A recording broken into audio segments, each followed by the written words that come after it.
नमः शिवाय। हर हर महादेव। आप सभी पर भोलेनाथ की कृपा सदा सर्वदा बनी रहे। आज की वीडियो में आप सुनेंगे सोमवार व्रत कथा। आपसे अनुरोध है कि कथा को पूरा अवश्य सुनिएगा। तो चलिए शुरू करते हैं सोमवार व्रत कथा। सोमवार के व्रत को लेकर मान्यता है कि इस व्रत को करने से भगवान शिव अपनी भक्तों की मुराद जल्दी पूरी करते हैं। सोमवार का दिन भगवान शिव को समर्पित है, इसीलिए इस दिन शिव शिव की पूजा और व्रत करने का महत्व और ज़्यादा बढ़ जाता है। यदि आप सोमवार के व्रत करते हैं तो आपको सोमवार व्रत कथा पढ़ना बेहद जरूरी है, क्योंकि इसके बिना आपका व्रत अधूरा माना जाता है। देवों के देव महादेव बहुत ही भोले माने जाते हैं, इसीलिए इनका एक नाम भोलेनाथ भी है। पौराणिक मान्यता के अनुसार भगवान शिव को प्रसन्न करने के लिए किसी भी तरह के खास विशेष पूजन की आवश्यकता नहीं होती, क्योंकि कहा जाता है कि वह तो भोले हैं और भक्त की मन की क्षणिक मात्र की भक्ति से ही वह प्रसन्न हो जाते हैं। अगर आप भी शिव की भक्ति और कृपा पाने के लिए सोमवार का व्रत करते हैं तो इस कथा से भोलेनाथ को प्रसन्न कर सकते हैं। तो चलिए कथा को शुरू करते हैं। एक बार किसी एक नगर में एक साहूकार था।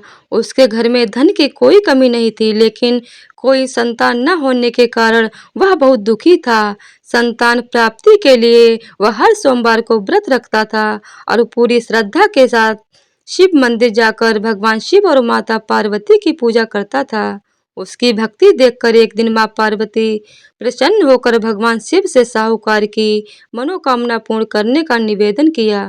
माताजी के आग्रह पर भगवान शिव ने कहा कि हे पार्वती, इस संसार में हर प्राणी को उसके कर्मों का फल मिलता है और जिसके भाग्य में जो हो उसे वही भोगना ही पड़ता है।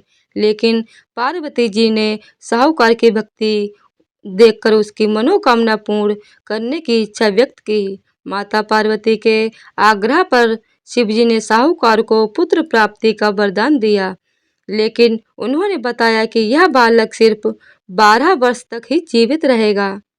माता पार्वती और भगवान शिव की बातचीत को साहूकार सुन रहा था, इसीलिए उसे ना तो इस बात की खुशी थी और ना ही दुख था। वह पहले की भांति शिव जी की पूजा करता रहा। कुछ समय के बाद साहूकार की पत्नी ने एक पुत्र को जन्म दिया। जब वह बालक 11 वर्ष का हुआ तो उसे पढ़ने के लिए काशी भेज दिया गया। साहूकार ने पुत्र के मामा को बुलाकर उसे बहुत सारा धन देते हुए कहा कि तुम इस बालक को काशी विद्या प्राप्त करने के लिए ले जाओ। तुम लोग रास्ते में यज्ञ कराते जाना और ब्राह्मणों को भोजन दक्षिणा देते हुए जाना। दोनों मामा भांजे इसी तरह यज्ञ कराते और ब्राह्मणों को दान दक्षिणा देते काशी नगरी निकल पड़े। इस दौरान रास्ते में एक नगर पड़ा, जहां नगर के राजा की कन्या का विवाह था, लेकिन जिस राजकुमार से उसका विवाह होने वाला था वह एक आंख से काना था। राजकुमार के पिता ने अपने पुत्र के काना होने की बात को छुपाने के लिए सोचा, क्यों न उसने साहूकार के पुत्र को दूल्हा बनाकर राजकुमारी से विवाह करा दूं। विवाह के बाद इसको धन देकर विदा कर दूंगा और राजकुमारी को अपनी नगरी में ले जाऊंगा। लड़के को दूल्हे के वस्त्र पहनाकर राजकुमारी से विवाह करा दिया। साहूकार का पुत्र ईमानदार था, उसे यह बात सही नहीं लगी, इसीलिए उसने अवसर पाकर राजकुमारी के दुपट्टे पर लिखा कि तुम्हारा विवाह तो मेरे साथ हुआ है, लेकिन जिस राजकुमार के संग तुम्हें भेजा जाएगा वह एक आंख से काना है। मैं तो काशी पढ़ने जा रहा हूँ। जब राजकुमारी ने चुन्नी पर लिखी बातें पढ़ी तो उसने अपने माता पिता को यह बात बताई। राजा ने अपनी पुत्री को विदा नहीं किया, फिर बारात वापस चली गई। दूसरी ओर साहूकार का लड़का और मामा काशी पहुंचे और वहां जाकर उन्होंने यज्ञ किया। जिस दिन लड़का 12 साल का हुआ उसी दिन भी यज्ञ का आयोजन था।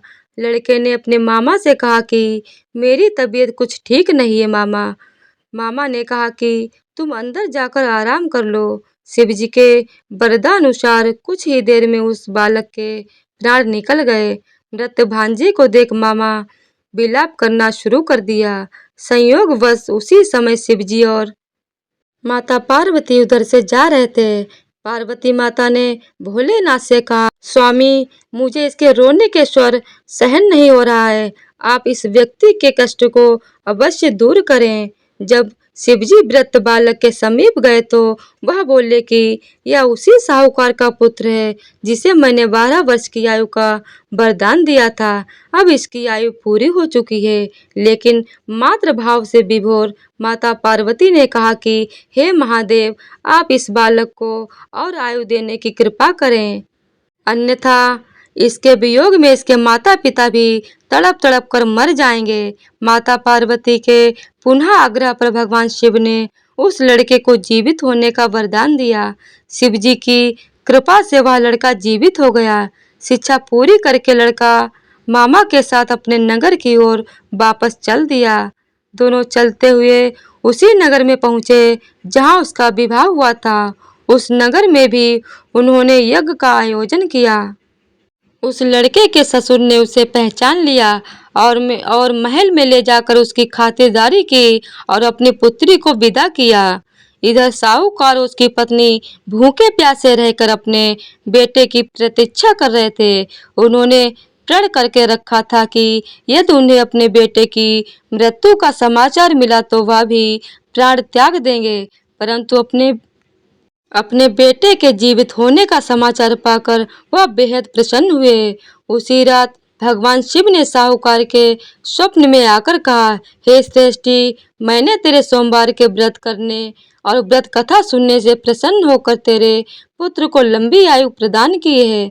इसी प्रकार जो कोई सोमवार व्रत करता है या कथा को सुनता है और पढ़ता है, उसकी सभी दुख दूर होते हैं और सभी मनोकामनाएं पूरी होती हैं। तो दोस्तों, जैसे ही भोलेनाथ ने उस साहूकार के कष्टों को दूर किया है, वैसे ही भोलेनाथ सबके कष्टों को दूर करते हैं। तो बोल हर हर महादेव, ओम नमः शिवाय। तो दोस्तों, अगर आप लोगों को ये वीडियो पसंद आई हो तो वीडियो को लाइक, शेयर और चैनल को सब्सक्राइब